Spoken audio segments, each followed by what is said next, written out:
السلام علیکم۔ پہلا پیار پارٹ 4۔ میں جیسے ہی دروازہ کھول کر اندر گئی تو وہ دونوں ایک دوسرے کو سکون پہنچا رہے تھے۔ مجھے دیکھ کر ایک دم حیران و پریشان ہو گئے۔ میں نے کہا پریشان ہونے کی ضرورت نہیں ہے بلال، میں بھی تم لوگوں کی طرح انجوائے کرنے آئی ہوں۔ ہم تینوں مل کر ایک دوسرے کو سکون پہنچاتے ہیں۔ پھر میں نے دیکھا کہ ان کے چہرے تھوڑے سے کھل گئے تھے۔ پھر میں نے بھی اپنا سب کچھ ہٹا دیا اور جا کے ان دونوں کو جوائن کر لیا۔ اب ہم تینوں لگے رہے۔ تقریباً 1 گھنٹے تک ہم لوگ ایک دوسرے کو سکون پہنچاتے رہے۔ میں سمجھ رہی تھی کہ یہ شمع اور بلال کا چکر کوئی نیا چکر ہے، لیکن جس طریقے سے وہ لوگ اس کھیل کے ماہر بنے ہوئے تھے، مجھے لگ رہا تھا کہ یہ بہت پرانا قصہ چلتا آ رہا تھا ان دونوں کے بیچ۔ خیر 1 گھنٹے تک ہم لوگ ایک دوسرے سے سکون لے چکے تھے۔ پھر ہم لوگوں نے تقریباً 30 منٹ کا ریسٹ کیا۔ اس کے بعد پھر میں نے کہا کہ بلال ایک دفعہ اور کرتے ہیں، لیکن شمع کہنے لگی کہ میڈم میں جا رہی ہوں سونے، آپ اور بلال کر لیں۔ میں نے کہا شمع تینوں مل کر کریں گے تو زیادہ اچھا ہوگا، لیکن شمع نے کہا کہ مجھے جانا ہے۔ پھر وہ اپنے کپڑے ٹھیک کر کے کمرے سے باہر چلی گئی۔ پھر میں نے جا کر کنڈی لگا دی۔ پھر میں بلال کے پاس آ کر بیٹھ گئی۔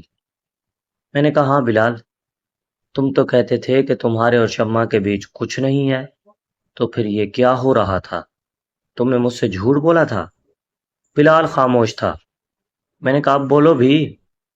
تو بلال کہنے لگا صبا میڈم، مجھے اس چیز کی طلب ہوتی تھی، آپ اتنی خوبصورت ہیں، آپ کو دیکھتا تھا تو دل کرتا تھا کہ کسی کے ساتھ یہ سب کروں تاکہ میرے دل کو کچھ سکون مل سکے۔ پھر میں نے شمع پہ نظر رکھنا شروع کر دی تھی اور میں موقع کی تلاش میں تھا کہ کب شمع مجھے اکیلی ملے اور میں شمع کو لٹاؤں۔ اور پھر ایک رات شمع مجھے کھانا دینے میرے روم میں آئی تو میں نے کہا شمع، مجھے تم سے بہت ضروری بات کرنی ہے۔ اس نے کہا جی بلال بھائی بولیں، کیا بات کرنی ہے؟ میں نے اس سے کہا کہ ادھر میرے پاس بیٹھو، تو وہ میرے پاس بیٹھ گئی۔ پھر میں نے اسے کہا کہ شمع، کیا تم رات کو 2 بجے میرے کمرے میں آ سکتی ہو؟ وہ ایک دم چونک کر کھڑی ہو گئی اور کہنے لگی کہ بلال بھائی آپ کیا بول رہے ہیں، کیسی باتیں کر رہے ہیں؟ میں نے کہا شمع یار، تمہیں بھی تو اس چیز کی طلب ہوتی ہوگی نا جو مجھے ہو رہی ہے۔ اس نے کہا یہ غلط ہے۔ میں نے کہا یار کچھ نہیں ہوتا، نہ تم کسی کو بتانا نہ میں کسی کو بتاؤں گا، اور اس طرح تمہارا بھی کام چلتا رہے گا اور میرا بھی۔ وہ خاموش کھڑی رہی۔ میں نے پھر اس کے دونوں ہاتھ پکڑ کے اپنے ہاتھوں میں لے لیے۔ میں نے کہا شمع تم سوچ رہو، سوچ کر پھر مجھے بتانا۔ پھر شمع روم سے باہر چلی گئی۔ اگلے دن پھر شمع رات کو مجھے کھانا دینے آئی تو میں نے پوچھا کہ ہاں شمع، تو تمہارا کیا فیصلہ ہے؟ تو شمع نے کہا کہ بلال، میں نے کافی سوچنے کے بعد یہ فیصلہ کیا ہے کہ میرا خیال ہے کہ تم ٹھیک کہہ رہے ہو۔ جیسے اس نے یہ لفظ کہے تو میں نے فوراً سے اسے پکڑ کر اپنے گلے سے لگا لیا۔ میں نے کہا یہ ہوئی نا بات، اب میں رات کو 2 بجے تمہارا انتظار کروں گا۔ اور پھر میں کھانا کھا کر سو گیا اور موبائل چلاتا رہا اور 2 بجنے کا انتظار کرتا رہا۔ جیسے ہی رات کے 2 بجے تو شمع اپنے وعدے کے مطابق میرے روم میں آ گئی اور پھر ہم نے پہلی دفعہ ایک دوسرے کو سکون پہنچایا تھا۔ وہ میرا بھی پہلی دفعہ تھا اور شمع کا بھی پہلی دفعہ تھا، اس لیے ہم دونوں کو تکلیف ہوئی تھی۔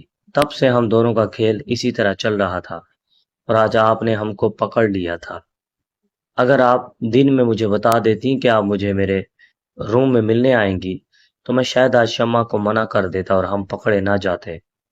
میں نے کہا بلال ٹھیک ہے، تم اس کو بھی راضی رکھو اور مجھے بھی راضی رکھو، مجھے کوئی اعتراض نہیں ہے۔ میں تمہیں پیسے دیا کروں گی، تم جوس پیا کرو، اور تمہیں میں کچھ زیادہ پیسے دوں گی، تم ان پیسوں سے بادام اور پستے لے کر رکھ دینا اور روز کھایا کرو دودھ میں ملا کر، تاکہ تمہارے اندر طاقت رہے۔ پھر میں نے کہا کہ چلو بلال تیار ہو جاؤ، ایک اور دفعہ کھیلتے ہیں۔ پھر ہم دونوں تیار ہو کے دوبارہ شروع ہو گئے۔ اب کی بار ہم 2 تھے تو ہم نے بڑا بہترین طریقے سے ایک دوسرے کو سکون پہنچایا اور کافی دیر تک ہم لوگ لگے رہے اور پھر ہم دونوں فارغ ہو گئے اور پھر میں اپنے کمرے میں آ گئی، واش روم میں چلی گئی شاور لیا، شاور لے کر سو گئی۔ صبح مجھے امی نے اٹھایا کہ اسکول نہیں جانا تم نے؟ میں نے کہا جی امی بس میں تیار ہو کے آتی ہوں۔ پھر میں تیار ہو کے اسکول کا بیگ اٹھا کے ناشتے کی ٹیبل پہ آئی، ناشتہ کیا اور جیسے ہی گیٹ سے باہر آئی تو بلال گاڑی کو صاف کر کے کھڑا ہوا تھا اور مجھے دیکھتے ہی مسکرا رہا تھا اور میں بھی مسکرا رہی تھی۔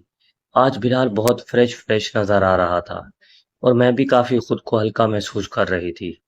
آج میں نے سوچ لیا تھا کہ آج میڈیکل سے ٹیبلٹ لے کر آؤں گی اور بلال کو کھلاؤں گی، اس کے بعد ہم سکون حاصل کریں گے۔ وہ ایسی ٹیبلٹ ہوگی کہ 3 گھنٹے تک ہم لوگ ایک دوسرے کو سکون دیتے رہیں گے۔ اور پھر میں گاڑی میں بیٹھ گئی اور بلال مجھے اسکول چھوڑ آیا۔ اب میں اسکول میں پڑھ بھی رہی تھی اور سوچ بھی رہی تھی کہ رات کو کون کون سے طریقوں سے کیسے کرنا ہے۔ میرا پڑھائی میں بالکل بھی دل نہیں لگ رہا تھا کیونکہ میرا ذہن بس وہی رات والا منظر یاد کر رہا تھا، پہلے جو ہم تینوں نے مل کر کیا وہ بھی، اور پھر جو میں نے اور بلال نے اکیلے کیا وہ بھی، اور میں آنے والی رات کے لیے پلان تیار کر رہی تھی۔ بالآخر میری کلاس ختم ہو گئی، 1 بج گیا تھا دوپہر کا۔ میں جیسے جیسے اسکول کے گیٹ پر آئی تو بلال پہلے سے گاڑی لے کر کھڑا تھا۔ میں نے جا کر بلال کو سلام کیا۔ بلال نے سلام کا جواب دیا، پھر جا کے گاڑی میں بیٹھ گئی۔ میں نے کہا بلال آئس کریم کی شاپ پر چلو، گرمی زیادہ ہے تو آئس کریم کھاتے ہیں۔ پھر بلال گاڑی کو آئس کریم کی دکان پر لے آیا۔ میں نے کہا بلال ہم گاڑی میں بیٹھے رہتے ہیں، یہاں اے سی چل رہا ہے، تم جا کے آئس کریم کا بول کے آ جاؤ، بلکہ لے کر آ جاؤ۔ میں نے بلال کو پیسے دیے، بلال نے جا کر آئس کریم لی اور گاڑی میں واپس آ گیا۔ اب ہم دونوں نے گاڑی میں بیٹھ کر مزے سے آئس کریم کھائی۔ آئس کریم کھانے کے بعد میں نے کہا بلال تم گاڑی کہیں کسی میڈیکل پر لے چلو، مجھے کچھ دوائیاں لینی ہیں۔ پھر بلال ایک بڑے سے میڈیکل پر گاڑی لے آیا۔ میں نے کہا تم گاڑی میں رہو میں آتی ہوں۔ اس نے کہا جی صبا میں گاڑی کو گھما رہا ہوں جب تک آپ دوائی لے کر آ جائیں۔ میں سیدھی میڈیکل پر گئی اور وہاں پرچی پر لکھ کر اس بندے کو پکڑا دیا کہ میں شادی شدہ ہوں اور میرا مرد بالکل ختم ہے، زیادہ ٹائم چلنے والی ٹیبلٹ دے دو۔ پھر اس نے مجھے ٹیبلٹ دی۔ میں نے کہا سب سے اچھی والی یہی ہے؟ اس نے کہا نہیں اس سے اچھی ایک اور ہے جو زیادہ ٹائم چلتی ہے۔ میں نے کہا وہی والی دے دو۔ میں نے وہ پورا پتہ لے لیا تھا 10 ٹیبلٹ کا، اور پھر میں گاڑی میں آ کر بیٹھ گئی اور پھر ہم لوگ گھر واپس آ گئے۔ امی نے کھانا بنایا ہوا تھا، میں چینج کر کے آئی، کھانا کھایا اور پھر سونے چلی گئی۔ وقت کا پتہ ہی نہیں چلا اور پھر رات بھی ہو گئی۔ اب میں رات کے 2 بجنے کا انتظار کر رہی تھی کہ 2 بجے تو میں وہ ٹیبلٹ لے کر بلال کے کمرے میں جاؤں اور آج ذرا کھل کر انجوائے کریں گے، اور پھر بالآخر رات کے 2 بج گئے۔ ناظرین اکرام اس کہانی کا اگلا پارٹ دیکھنے کے لیے کمنٹ باکس میں پارٹ نیکسٹ لکھیں۔ ویڈیو کو لائک کر دیں اور چینل کو سبسکرائب کر لیں کیونکہ یہ مکمل ناول آپ کو صرف اور صرف اسی یوٹیوب چینل پر ملے گا۔ اب دیکھنے والے تمام ویور کا شکریہ، اپنا خیال رکھیے۔